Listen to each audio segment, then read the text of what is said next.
মৃত্যুর পর দুনিয়ার মানুষের কথা কি মনে পড়ে? মসজিদে বা কোনো জায়গায় কোন লোক যদি নামাজরত থাকেন তার কতটুকু সামনে দিয়ে যাওয়া উচিত? তাহাজ্জুদের সালাত আওয়াজ করে কেরাত পড়া যাবে কিনা? ফরজ গোসল হয়ে গেলে কি সাথে সাথে গোসল করা আবশ্যক নাকি বিলম্বের সুযোগ আছে? স্বামী স্ত্রীর মধ্যে ভালোবাসা বৃদ্ধির উপায় কি? অনেক আগে ঝগড়ার সময় স্বামী তার স্ত্রীকে তালাক দিয়েছে কি না এটি কারোর মনে নেই, এক্ষেত্রে তাদের করণীয় কি? মৃত ব্যক্তি যে ঘরে মারা যায় ওই ঘরে সারা রাত বাতি দিয়ে কেউ না কেউ থাকতে হবে, 40 দিন সেই ঘরে খালি রাখতে নেই, এ কথাটা কতটুকু সত্য? খাস পর্দা করলে কি ভাসুর বা দেবরের সাথে কথা বলা যাবে? নামাজের সময় হয়ে গেলে আজান না হলেও কি নামাজ আদায় করা যাবে কিনা? প্রেগন্যান্সির সময় নামাজ বসে বা ইশারায় পড়া যাবে কিনা? চলুন তাহলে আর বিলম্ব না করে আমরা মূল পর্বে প্রবেশ করি এবং আপনাদের যে সমস্ত প্রশ্ন আমাদের কাছে ইতিমধ্যে চলে এসেছে সেগুলোর উত্তর আমরা দেওয়ার চেষ্টা করি।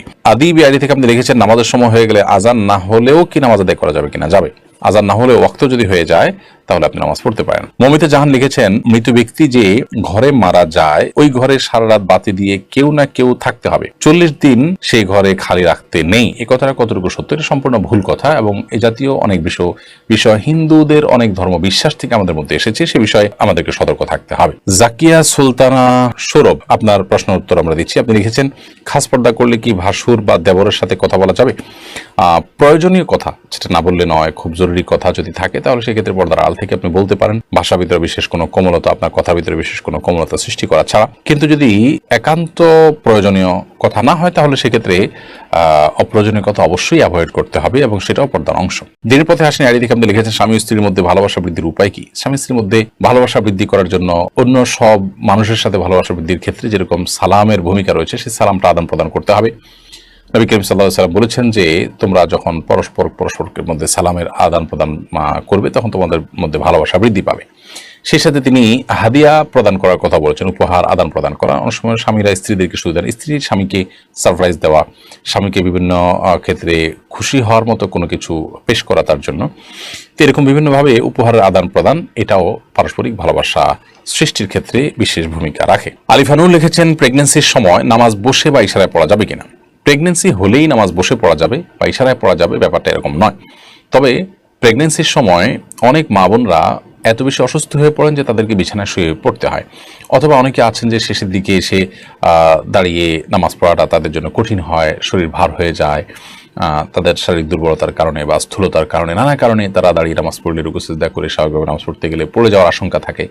এরকম আশঙ্কা যদি জোরালো হয়, প্রবল হয়, তাহলে সেক্ষেত্রে তিনি বসে নামাজ পড়তে পারেন। বসে নামাজ পড়ার ক্ষমতা না থাকলে তিনি শুয়ে অবশ্যই নামাজ পড়তে পারেন। কিন্তু এটা হলো যদি সেরকম পরিস্থিতি তৈরি হয় কারোর, প্রেগনেন্সি হলেই সামান্য ঠুনকো অজুহাতেই তিনি বসে নামাজ পড়া শুরু করবেন, ব্যাপারটা সেরকম নয়। আমাতুল্লাহ মুশরেফা আপনি লিখেছেন বিয়ের জন্য অনেকে ছবি চায়, যদি বিয়ে না হয় তাহলে কি ছবিগুলো থাকলে গুনাহ হবে? বিয়ের জন্য যদি কেউ ছবি চায় তাহলে সেক্ষেত্রে লোকটা কতটা অথেন্টিক, তার ভিতরে তাকওয়া কতটা আছে, তিনি হালাল হারাম কতটা বুঝেন এবং কতটা আল্লাহর ভয় আছে, তিনি এই ছবিটা নির্দিষ্ট সময়ের পর যদি বিয়ে না হয় তাহলে সেক্ষেত্রে ডিলিট করে ফেলবেন এবং কতটা, এই বিষয়গুলো নিশ্চিত হয়ে তারপর তাকে ছবি দেওয়া উচিত অথবা বিশেষভাবে তাকে বলে দেওয়া উচিত এবং তিনি যেটা করেন সে বিষয়ে তাকে রিকোয়েস্ট করা উচিত। এরকম না হলে যে কেউ চাইলো আর তাকে ছবি দিলেন, এটা উচিত না, কারণ এটি আপনার প্রাইভেসি যেমন নষ্ট হবে, গুনাহের কাজ তিনি করবেন, আপনি পরোক্ষভাবে সেটাতে একরকম সহায়তাই করলেন, ব্যাপারটা সেরকম হয়ে গেল। এই জন্য এই বিষয়গুলো দেখা উচিত। আপনি আপনার চেষ্টা অনুযায়ী সাধ্য অনুযায়ী চেষ্টা করেছেন, তারপরও যদি তিনি এটি করেন না, ডিলিট করেন, নিজের কাছে রেখে দেন, তাহলে সেক্ষেত্রে ইনশাআল্লাহ এর দায় আপনার আসবে না, তার উপরে থাকবে। ইঞ্জিনিয়ার নাজমুল হোসেন আপনি লিখেছেন সফররত অবস্থায় যদি কসর নামাজ 2-1 ওয়াক্ত আদায় করা সম্ভব না হয় তাহলে সেটা কিভাবে কাজা আদায় করতে হবে? সফররত অবস্থায় কসরের নামাজ যদি আদায় করা না যায়, অর্থাৎ আপনার সফর অবস্থার নামাজ কাজা হয়, তাহলে বাড়িতে আসার পর সে নামাজটা যখন কাজা করবেন তো কসর হিসাবে কাজা করবেন, যেহেতু এটা ফরজ হয়েছিল কসর হিসাবে। ঠিক একইভাবে বাড়িতে থাকা অবস্থায় কোনো নামাজ কাজা হয়েছে, সফরে গিয়ে সেটা যদি আদায় করতে চান তাহলে সেক্ষেত্রে পূর্ণাঙ্গ আদায় করবেন, যেহেতু এটা ফরজ হয়েছিল পূর্ণাঙ্গভাবে, অর্থাৎ যেভাবে পূর্ণাঙ্গ ফরজ হয়েছে আদায়টা ঠিক সেভাবে হবে। মানিশা আয়ান আইআইডি থেকে আপনি লিখেছেন অনেক আগে ঝগড়ার সময় স্বামী তার স্ত্রীকে তালাক দিয়েছে কি না এটি কারোর মনে নেই, এক্ষেত্রে তাদের করণীয় কি? ঝগড়ার সময় তালাক দিয়েছেন কিনা জাস্ট সন্দেহ হচ্ছে, মানে অথেন্টিক কোনো কিছু নাই। যদি এরকম হয় তাহলে সেক্ষেত্রে এই সংশয়ের কোনো ভ্যালু নাই বা এটার কোনো ভিত্তি নাই এবং তাদের মধ্যে বৈবাহিক সম্পর্ক আছে, এটা ধরতে হবে। শেখ সোহাইব আপনি লিখেছেন ফরজ গোসল হয়ে গেলে কি সাথে সাথে গোসল করা আবশ্যক নাকি বিলম্বের সুযোগ আছে? গোসল ফরজ হয়ে গেলে সাথে সাথে গোসল করা উত্তম যদি সে সুযোগ থাকে, তবে বিলম্ব করার সুযোগ আছে যদি গোসল ফরজ হওয়ার পর পরবর্তী যে নামাজের ওয়াক্ত, সেই নামাজের ওয়াক্ত বা যদি তার উপরে কোনো নামাজ বর্তায়, তাহলে এই নামাজের ওয়াক্ত শেষ হওয়ার আগ পর্যন্ত তিনি বিলম্ব করতে চান, তাহলে শেষ মুহূর্তে বা ওয়াক্ত শেষ হওয়ার আগে আগে গোসল করে নামাজ পড়ে ফেললেন, এতটুকু বিলম্ব করা জায়েজ আছে। তবে এক্ষেত্রেও গোসল ফরজ হয়ে গেলে যদি লম্বা সময় তিনি বিলম্ব করতে চান, এশার পরে গোসল ফরজ হয়ে গেল, ফজর আগ পর্যন্ত তিনি সুযোগ পাবেন গোসল করার, তাহলে সেক্ষেত্রে এই সময়টা তিনি গোসল না করে শেষের দিকে একসাথে ফজর ওয়াক্ত হলে তখন গোসল করতে চান, তাহলে অজু করে ঘুমানো বন্ধনের কাজ করাটা সুন্নাহ, এটা উত্তম। কিন্তু যদি কোনো কারণে ওযু নাও করেন, তাতে তিনি কবিরা গুনাহ করেছেন ব্যাপারটা এরকম না, সুন্নাতও করেছেন, এটুকু বলা যাবে। রিফাত মাহমুদ লিখেছেন, তাহাজ্জুদের সালাত আওয়াজ করে কেরাত পড়া যাবে কিনা। তাহাজ্জুদের সালাতে আপনি রাতে আওয়াজ করে কেরাত পড়তে পারেন, যেহেতু রাতের নামাজ আপনি আওয়াজ করে কেরাত পড়তে পারবেন। দিনের নামাজ হলে সেটা নীরবে পড়বেন, আর রাতের নামাজ আপনি অবশ্যই আওয়াজ করে পড়তে পারেন। নাদিয়া সুলতান আপনি লিখেছেন, সেজদা থেকে উঠার সময় জায়নামাজে হাত ভর করে উঠা যাবে কিনা। সেজদা থেকে উঠার সময় আপনার মাটিতে বা জায়নামাজে ভর করে না উঠে যতটুকু সম্ভব আপনার সরাসরি ওঠা উচিত। যদিও নবী করিম সাল্লাল্লাহু আলাইহি সাল্লাম মাটিতে ভর করে ওঠার কথা বর্ণিত আছে, কিন্তু সেটার ব্যাপারে অনেক মুহাদ্দিসদেরই ব্যাখ্যা হলো যে নবী সাল্লাল্লাহু আলাইহি সাল্লামের শারীরিক অসুস্থতার কারণে এটা কখনো কখনো তিনি করেছেন। অতএব কারোর শরীরে অসুস্থতা বোধ করলে তিনি এটা করতে পারেন, কোনো অসুবিধা নেই। বাট সুস্থ স্বাভাবিক অবস্থাতে তার এরকম না করে বরং হাঁটুতে ভর করে তারপর দাঁড়ানো উচিত। এরপরে সাজ্জাদ আপনি লিখেছেন, মসজিদে বা কোনো জায়গায় কোন লোক যদি নামাজরত থাকেন তার কতটুকু সামনে দিয়ে যাওয়া উচিত।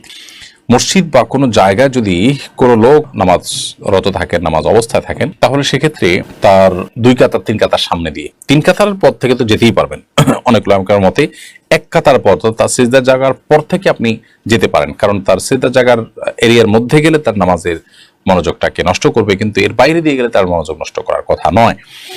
তো এই মতটি রয়েছে, তবে এর বাইরে আরেক অন্যান্য আমাদের মত হলো 3 কাতার। এই মতটাও বেশ স্ট্রং যে তিনি যে কাতারে পড়ছেন আরো 2টা কাতারের বাইরের অংশ দিয়ে তিনি চাইলে হাঁটতে পারেন। পিঙ্কি আক্তার আপনি লিখেছেন, মৃত্যুর পর দুনিয়ার মানুষের কথা কি মনে পড়ে। দেখুন, মৃত্যু পরবর্তী জগৎটিকে বলা হয় আলামুল গায়েব বা অদৃশ্যের জগৎ।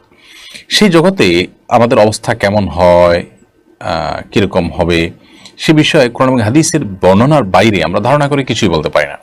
কোরআন হাদিসে কোথাও মানুষের মৃত্যুর পর নিজের দুনিয়ার কথা মনে পড়া বলতে বিভিন্ন আপনার স্মৃতি মনে পড়া, এরকম কোনো কথা, এরকম কোনো বিষয় হয় মৃত ব্যক্তির, সেরকম কথা কোরআন হাদিস থেকে জানা যায় না। বরং কোরআন হাদিসের যে বিবরণ এ সম্পর্কে পাওয়া যায়, সেগুলো দেখলে বোঝা যায় যে একজন মৃত মানুষ তার যে অবস্থা শুরু হয়, হাদিসে আসছে মান মাতা ফাকাদ কিয়ামাত কিয়ামাতুহু, যে ব্যক্তি মারা গেলেন তার কিয়ামত শুরু হয়ে যায়। তো এরকম একটা পরিস্থিতিতে মানুষ পেছনের বিভিন্ন স্মৃতি চারণ করবে, তার বিভিন্ন স্মৃতি মনে পড়বে, সেটাকে তিনি স্মরণ করবেন, এরকম স্বাভাবিক কোনো অবস্থায় মানুষ থাকে না আসলে, যার কারণে মানুষ উদ্ভূত পরিস্থিতি নিয়েই খুব কষ্টে থাকেন। হ্যাঁ, যারা জান্নাতি তাদের কথা ভিন্ন, যে তারা জান্নাতের নেয়ামত ভোগ করতে থাকেন, যেহেতু মৃত্যুর পর কিয়ামত কায়েম হওয়া পর্যন্ত শুধুমাত্র জান্নাতের নেয়ামত ভোগ করাই তাদের একমাত্র কাজ থাকে, এবং সেটি পরিপূর্ণ জীবিত স্বাভাবিক মানুষের মতো যে থাকে তা নয়, শুধুমাত্র জান্নাতের নেয়ামত ভোগ করার মতো একটা বিশেষ হায়াত তাদেরকে দেওয়া হয়, জাস্ট এইটুকু। অতএব এর বাইরে তাদের দুনিয়ার কথা মনে পড়ে, স্মরণ করেন, বা পেছনের কথাগুলোকে স্মরণ করে তারা তাদের ভালো লাগা মন্দ লাগা কাজ করে, এরকম কোনো কথা কোরআন হাদিস দ্বারা আমরা জানি না। বিধায় আলামুল গায়বের দৃশ্যগুলোকে বা সেখানকার চিত্রগুলোকে আমরা ধারণা করে বলতে পারি না, এটি আল্লাহর উপরে ন্যস্ত করবো, আল্লাহ তাআলা ভালো জানেন।